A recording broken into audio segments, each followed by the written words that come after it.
Olá, povo! No vídeo de hoje eu vou falar um pouquinho sobre o sonho da minha vida, aquela coisa que a gente idealiza e que a gente acha que a gente vai construindo, aquele castelinho de fadas que a gente constrói, e eu vou falar um pouco também do sentido, do verdadeiro sentido da vida. Que o sonho é para nós e o sentido da vida, ele não é para nós. Isso tudo baseado nesse livro aqui, Dr. Viktor Frankl, Sede de Sentido. Ele é o pai da logoterapia, a terceira escola vienense da psicanálise, e ele é um sobrevivente do campo de concentração de Auschwitz. E a logoterapia dele, ele já havia, desenvolvido esse olhar antes mesmo de ter ido para o campo de concentração, mas lá no campo de concentração ele pôde experimentar e ver a realidade dessa falta de sentido na vida, ou quem tem o sentido na vida. Só pra gente estar entrando um pouquinho no assunto para ver como ele fala, no livro vai ter um rodapé que é de um outro livro dele, que é Sede de Sentido, que é Sentido na Vida, que é o livro onde narra, os anos dele no campo de concentração. Mas lá, para começar, ele vai falar o seguinte: quem já não consegue acreditar no futuro, no seu futuro, está perdido no campo de concentração, juntamente com a esperança no futuro. Essa pessoa perde o apoio espiritual, deixa-se cair interiormente e decai física e psiquicamente. Na Bíblia, em vários momentos, a gente vai ver que não crê no sonho e que quem fica colocando toda a esperança no sonho em vão, né? E eu fui uma pessoa que eu botei toda a minha esperança no meu sonho, na verdade. Por muito tempo eu vivi, e aqui o Dr. Viktor vai falar muito sobre um vazio existencial. Por muito tempo eu vivi um vazio existencial porque eu botava toda a minha esperança naquele meu sonho.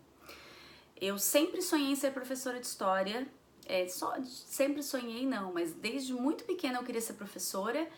E lá na minha adolescência, quando eu conheci a história com o professor Arilton, eu me apaixonei pela história, pela educação, e eu queria ser professora de história. A minha vida não foi do jeito que eu sonhei. Eu falava que no ano 2000 eu ia me formar em história, eu ia fazer faculdade de história, eu ia morar na Federal, e eu ia ser mó, riponga, gente, Janis Joplin, uma coisa louca, graças a Deus, que Deus é bom demais, e não foi isso que aconteceu.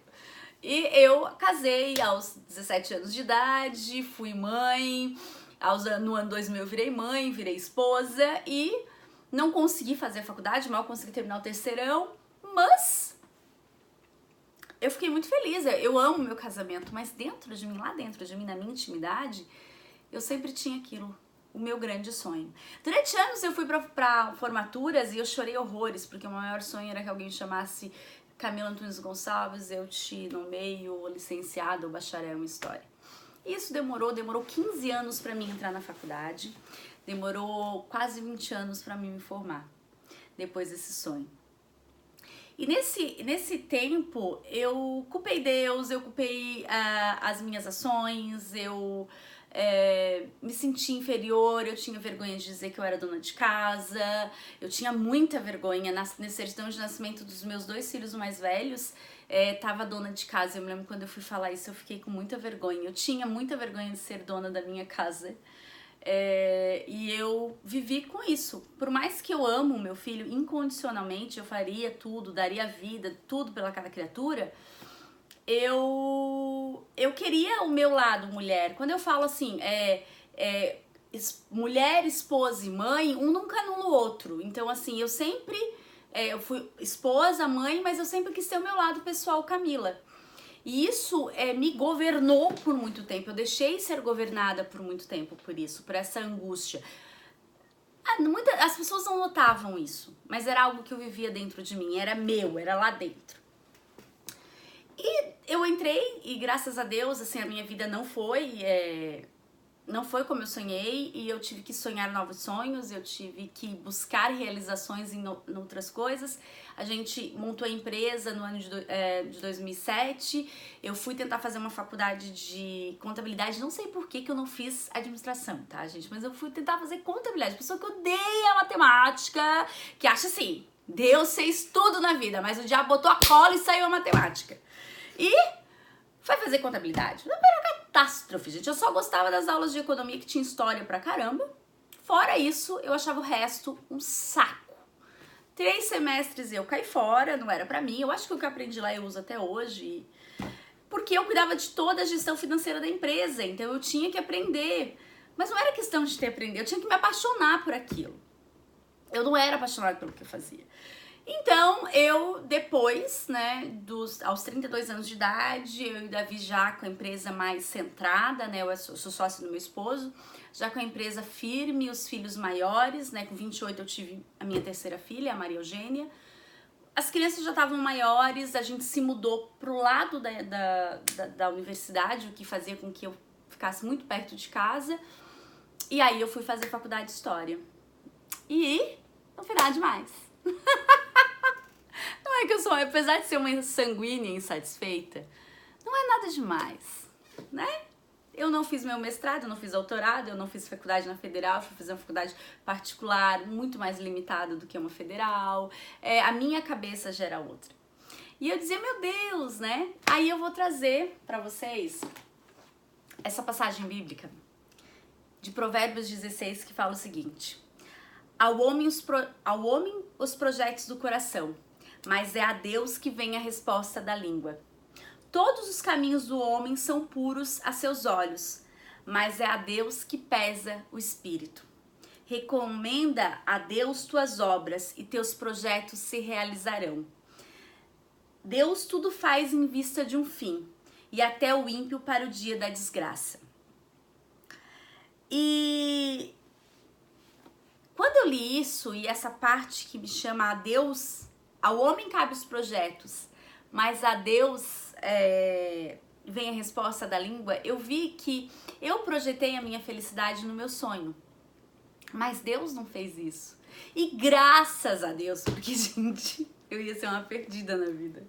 Eu ia. Com certeza eu ia ser uma perdida na vida.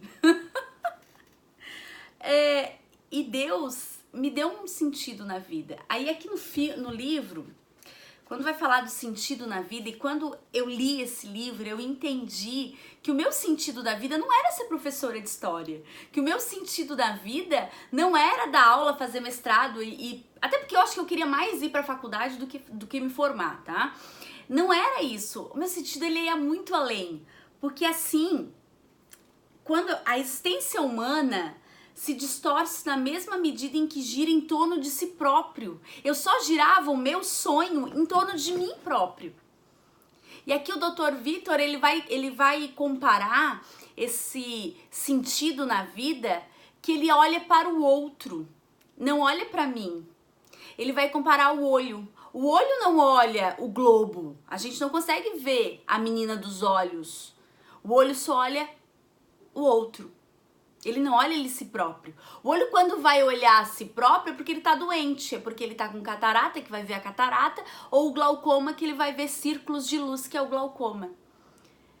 O olho, ele olha o outro. E o sentido na vida é exatamente isso. E ele fala várias vezes no livro que uma pessoa que encontrou um sentido da vida só pra si, não é encontrar o sentido da vida. O sentido da vida é encontrar o outro, para o outro. E ele vai continuar: assim como o olho são tem que ser capaz de não reparar a si próprio, o ser humano, se quiser ser realmente humano, tem que ser capaz de passar-se por alto, tem que ultrapassar-se, esquecer-se de si próprio, dedicar-se com um autoesquecimento positivo a uma tarefa ou a uma pessoa. E é somente na medida em que faz, pois é patente que nem sempre o faça, que se torna humano e se torna inteiramente ele mesmo, e ali ele encontra o sentido da sua vida. Eu já tinha encontrado o sentido da minha vida. Lá com 17 anos, quando eu casei, quando aquele pequeno ser entrou no meu colo, quando eu amamentei pela primeira vez, quando eu fui esposa, quando eu conversei com meu marido, quando a gente junto resolveu montar uma empresa com muita dificuldade, tá? Eu vou trazer um vídeo aqui, nós dois, contando como a gente montou a nossa empresa. Vocês não têm noção, gente. Não tinha nada. Tinha isso aqui, ó. Ao homem cabe os projetos de coração, mas a resposta vem de Deus.